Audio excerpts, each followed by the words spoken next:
Step was to get everything into the bill of manufacture for scheduling and resource allocation. At Clip Lawn Care, Manny used DomiaWorks, took the data that was created in design and manufacturing engineering, and added all the necessary steps to create the product. DomiaWorks ensured that all the necessary steps were completed and accounted for as the mold went from raw material through machining, inspection, shipping, heat treat, and final machining. All these steps are critical to maintaining the quality and cost of the mold being produced. But not everything could be designed in-house, right? There were things that your shop floor could not do. So how was that problem solved? That's the best part of the 3D Experience platform. Based on current jobs and urgency of this delivery, Ed decided to outsource manufacturing. It is extremely challenging to find new suppliers for new manufacturing processes that can't be made by their current vendors.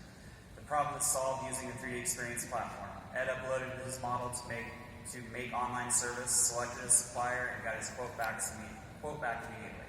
The supplier manufactured the part with different manufacturing methods suggested by Ed, like sheet metal, machining, fabrication, and 3D printing. With the order placed, Ed posts on the 3D Swim the latest update telling everyone they're almost there. Great. Thank you, Mike.